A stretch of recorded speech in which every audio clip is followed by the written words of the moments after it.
Assalamualaikum warahmatullahi wabarakatuh. Kembali lagi bersama saya Miftahul Huda dalam Bicara Bola, di mana pada kesempatan kali ini kita akan membahas lanjutan Liga Premier League 2020-2021, di mana pertandingan merupakan matchday ketiga antara dua klub besar Liga Inggris, yang mana kedua klub ini pernah menjadi juara Liga Premier League dalam 5 tahun terakhir. Iya, benar sekali, Manchester City melawan Leicester City, di mana pertandingan berlangsung di Etihad Stadium, kandang dari Manchester City. Kedua tim ini merupakan salah satu tim yang sangat merepotkan satu sama lain ketika menghadapi klub-klub papan atas. Pada pertandingan tadi malam, Manchester City kalah dengan skor 2-5 di kandang sendiri melawan Leicester City. Ya, kalau misalnya kita lihat pertandingan pada tadi malam, tentu kita ingat bahwa Leicester City merupakan salah satu tim yang bisa jadi sandungan untuk Manchester City. Tentu kita ingat di 2018, sangat kuatnya pertahanan Leicester City hingga menit ke-80 Manchester City masih belum bisa mencetak gol. Padahal pada musim itu Manchester City butuh kemenangan untuk meraih gelar. Alhasil pada menit 82 atau 83, Vincent Kompany mampu mencetak gol melalui tendangan jarak jauh. Begitu frustasinya lini depan City tidak dapat membobol Leicester City pada musim itu, hingga seorang Vincent Kompany mampu meraih gol melalui tendangan jarak jauh. Dan terbukti tadi malam pun Manchester City melawan Leicester City juga demikian. Manchester City sangat sulit untuk menembus pertahanan dari Leicester City. Leicester City sejak dilatih oleh Brendan Rodgers, pertahanan mereka dan penyerangan mereka itu sama baiknya. Bisa dibilang transisi antara bertahan dan menyerang itu sangat bagus dengan mengandalkan counter attack, di mana Barnes maupun Jamie Vardy itu mampu memberikan tekanan kepada lini pertahanan lawan melalui sprint cepatnya sehingga keteteran dan mengakibatkan pelanggaran maupun penalti untuk kubu lawan. Hal itu dimanfaatkan betul oleh seorang Brendan Rodgers pada pertandingan tadi malam. Apabila kita melihat pertandingan tadi malam, Manchester City merupakan Manchester City merupakan tim yang mana pemain-pemainnya sudah di atas level rata-rata. Sebut saja di situ ada Kevin De Bruyne, sebut saja di situ ada Raheem Sterling. Namun Manchester City tidak mampu berbicara banyak pada pertandingan tadi malam. Ya, tentu kita jelas tahu bahwa kelemahan Manchester City di musim kemarin itu adalah lini pertahanan, di mana Manchester City banyak kebobolan di lini pertahanan mereka. Di musim 2020-2021, Manchester City mencoba berbenah, di mana dia mendatangkan seorang center back Nathan Ake untuk menjadi tandem beberapa back di Manchester City. Dan terbukti Manchester City di pertandingan pertama mampu bagus dengan Nathan Ake. Namun Nathan Ake ya tetaplah Nathan Ake. Manchester City butuh lagi back yang tangguh untuk berduet dan membangun pertahanan yang solid. Karena apa? Karena di pertandingan tadi malam terbukti jelas bahwa kekompakan Manchester City di lini pertahanan masih sangat terganggu. Alhasil banyak kebobolan dan banyak melakukan kesalahan, sehingga blunder-blunder yang diberikan maupun penalti yang dihasilkan oleh lawan itu adalah kesalahan dari pemain belakang Manchester City. Kabar terakhir, Manchester City telah mendapatkan back Benfica Diaz dengan barter dengan back dari Manchester City, yaitu Otamendi. Apakah dia mampu untuk berbicara banyak di Liga Premier League? Kita patut tunggu untuk kedepannya. Nah, kalau kita bicara bahas pertandingan tadi malam, kita lihat starting line up-nya dari Manchester City maupun starting line up-nya dari Leicester City.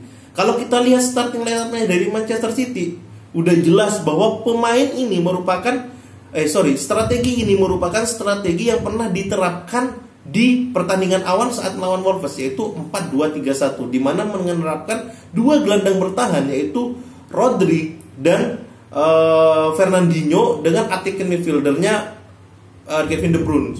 Dengan sayap mereka yaitu kemarin menerapkan Phil Foden dan Riyad Mahrez dengan striker Raheem Sterling. Raheem Sterling jadi seorang striker, kok bisa? Ya, karena Aguero masih mengalami cedera dan Gabriel Jesus juga mengalami cedera. Sehingga kelemahan City pada musim ini, di awal musim ini, selain lini pertahanan yang kurang kompak atau kurang solid, lini depannya juga tidak ada pemain yang mampu berbicara banyak. Karena apa? Karena hanya dua striker mereka dan dua-duanya mengalami cedera. Ini yang dikhawatirkan oleh fans City ketika City berlaga di musim 2020-2021. Di musim 2019-2020 kemarin, Manchester City juga kelihatan bahwa sangat minimnya performa lini depan untuk mencetak gol, sehingga banyak peluang-peluang yang tidak bisa dikonversi menjadi gol. Namun Pep Guardiola malah membeli lini pertahanan dan lini sayap. Menurut saya, dengan transfer yang masih terbuka, Pep Guardiola mampu berkaca bahwa pemain-pemain dari Manchester City butuh di-upgrade di lini depan. Semoga Pep Guardiola membeli pemain striker untuk menjadi duet atau menjadi kompeten dari Sergio Aguero maupun Gabriel Jesus. Terlebih keduanya lagi cedera. Kalau kita melihat strategi atau skema dari Leicester City dengan 4-1-4-1-nya, tentu jelas striker tunggal mereka Jamie Vardy yang sangat fleksibel, yang sangat memiliki kecepatan dan memiliki semuanya sprint, kecepatan serta teknik dan akurasi yang cukup bagus, didukung oleh 4 lini depan dan lini keduanya, di mana ada Dennis Pratt, di mana ada Tielemans, di mana ada Barnes, dan di mana ada Partey. Di mana keempatnya ini mampu memberikan kenyamanan untuk umpan-umpan matang kepada Jamie Vardy dengan ditambah gelandang bertahan Mendy.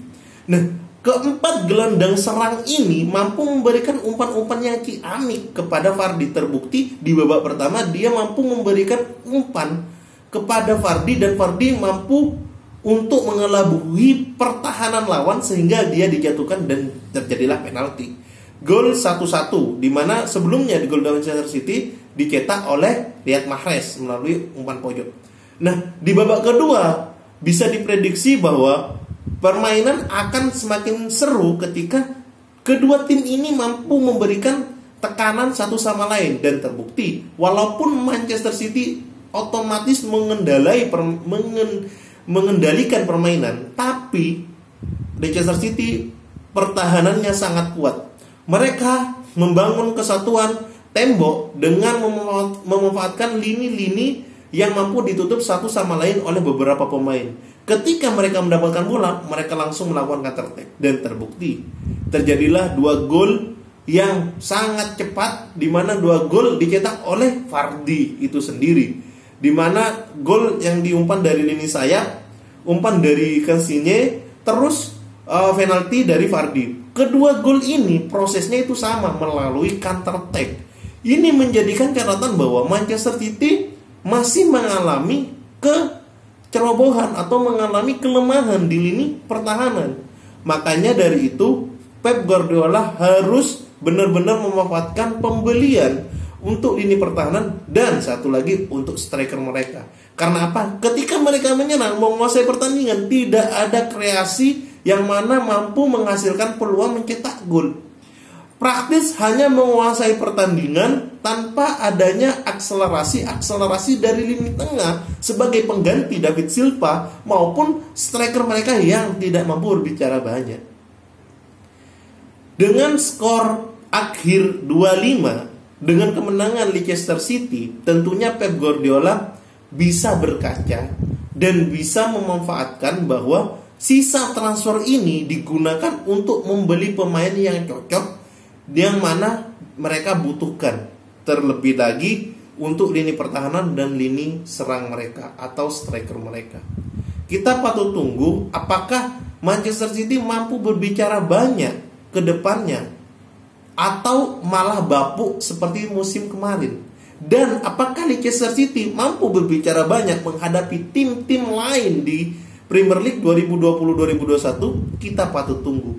Dan apakah kedua tim ini mampu untuk menjadi juara?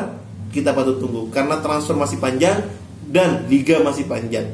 Kekalahan Manchester City menjadi pelajaran untuk Pep Guardiola dalam membangun tim, dan kemenangan dari Leicester City menjadi modal untuk kedepannya lebih baik lagi. Mungkin itu yang dapat disampaikan dalam kesempatan kali ini. Semoga kita dapat bertemu di review-review bola selanjutnya. See you guys.